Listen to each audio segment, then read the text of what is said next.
Fala galera, bem-vindo ao canal Quadro Livre, eu sou a professora Andressa Martins de Literaturas e Língua Portuguesa e hoje nós vamos juntos fazer a revisão de Língua Portuguesa do PISM 3. E aí, vamos lá?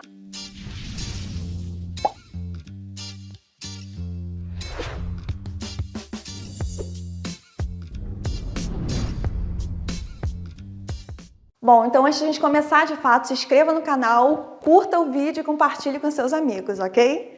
Vamos lá! Iniciando então a nossa revisão de língua portuguesa. Fiquem muito atentos, porque quando nós falamos português, logo vem à nossa mente regras, mecanização, mas o PISM vai justamente de encontro a essas questões. O que esse vestibular propõe, afinal? Propõe os estudos linguísticos a partir dos textos. Portanto, nós temos aqui a exposição dos gêneros textuais. Se nós pensarmos no nosso cotidiano, por exemplo, veríamos que não somente lemos, como enunciamos muitos gêneros textuais. Por exemplo, escrevi uma carta hoje. Vamos ser mais atuais. Quem escreve carta hoje, né? Ou então recebi um e-mail. Aqui nós temos os principais gêneros textuais cobrados pelo PISM. Mas é importante pensar que, devido às mesclas que nós temos de todos esses gêneros, surgem sempre novos gêneros textuais. Beleza? Então vamos lá. Aqui nós temos tópicos importantes: narrar e relatar. Duas divisões: a ficção e não ficção. Ficção, lembremos, aquilo que é irreal. Aí os fãs do bruxo já podem observar que temos aqui o símbolo do 9 3 quarto, referindo-se então à ficção, beleza? E aí nós temos o conto e o romance que vão se diferenciar pelas suas características específicas. O conto é mais curto, certo? O romance mais complexo, beleza? Aqui nós temos não ficção, que vai nos remeter ao caráter factual, ok? Temos notícia, reportagem e relato biográfico. Mas o PISM 3, baseando-se na língua portuguesa de fato, vai destacar, vamos dizer assim, aspectos voltados para a argumentação. E aí é que vocês precisam estar mais atentos, porque a argumentação é justamente fazer crer. É uma intenção comunicativa de persuadir, vamos dizer assim, a partir das nossas ideias, dos nossos pontos de vista. Tudo bem?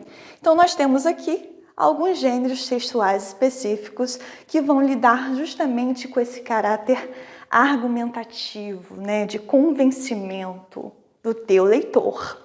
Temos o artigo de opinião, o editorial, a resenha crítica, a carta de leitor e o texto publicitário.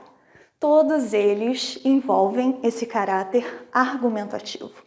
E o que eu quero chamar a atenção, então, em relação a esses aspectos? A argumentação tem que ser sólida no teu texto, ok? Como que nós podemos fazer isso? Buscando argumentos de autoridade para embasar as nossas ideias. Se eu estou falando, por exemplo, de pedagogia libertadora, posso citar Paulo Freire, por exemplo, porque ele é uma referência nessa área. Então, esse é um aspecto importante para esse caráter argumentativo. Além, é claro, daqueles tópicos importantes: coesão, coerência, certo? Coesão que está ligada a esses elementos conectivos de frases e coerências relacionadas às nossas ideias, propriamente.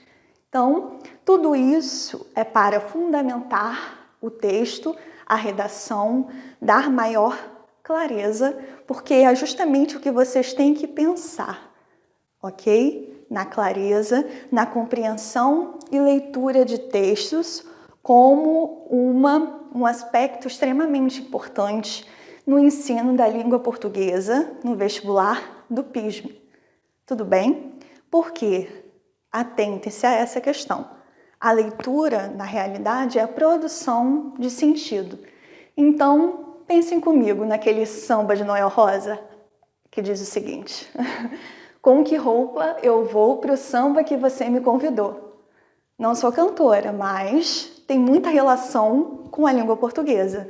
Ou seja, vocês precisam dominar, conhecer as diversas linguagens, seja a linguagem formal, uma carta, por exemplo, que eu vou escrever para o presidente da República, ou então uma linguagem que seja informal, certo? Um recadinho, um bilhetinho de amor no guardanapo, por exemplo, na mesa do bar. São essas linguagens que vocês precisam definir de acordo com o contexto, de acordo com a função comunicativa que está sendo exigido para você, estudante. Tudo bem até aí? Então, vamos prosseguir. Seguindo, nós temos também os textos expositivos. Ah, Andressa, por que nós estamos, então, caminhando por todos esses gêneros? Porque é importante, eles não são excludentes no vestibular, por exemplo. É importante que vocês conheçam as características específicas de cada gênero que está aqui, beleza? Então, nós temos os textos expositivos, que são aqueles que vão expor informações, ok? Temos como referência os textos didáticos, enciclopédicos e os científicos. Olha aqui, enciclopédia, Barça, linda, informações, conhecimentos, exposições, tudo bem? E temos também os textos instrutivos, aqueles que vão nos instruir de certa forma. Podemos pensar numa receita, né, numa bula de remédio, por exemplo, nos regulamentos, tranquilo? E além disso temos a poesia, o poema, a linguagem literária. Ah, Andressa, então qual é a receita dessa linguagem literária? Afinal, não existe receita. Ou seja, nós temos que ler a poesia, o poema, enfim, para além das palavras que estão expostas, de certa forma, ler nas entrelinhas. É o que Guimarães Rosa vai nos dizer: a literatura se faz com o sangue do coração humano. Ou seja, é preciso sentir, de certa forma. Já me perguntaram, onde eu encontro o resumo de tal poesia? Aí eu quase me descabelei. Eu falei, não existe, não procurem resumo de poesia, ok? Nunca.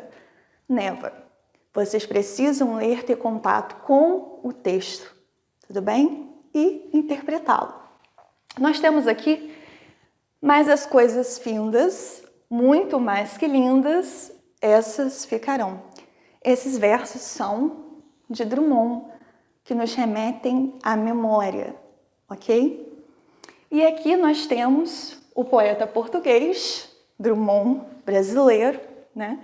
Fazendo as honras da casa. Tudo vale a pena se a alma não é pequena. Nós temos aqui, então, a essência da literatura, que são justamente as metáforas, o que fica interdito, o não dito, e que é importante vocês saberem. Tudo bem? Então, essa foi a nossa revisão de língua portuguesa. Até a próxima!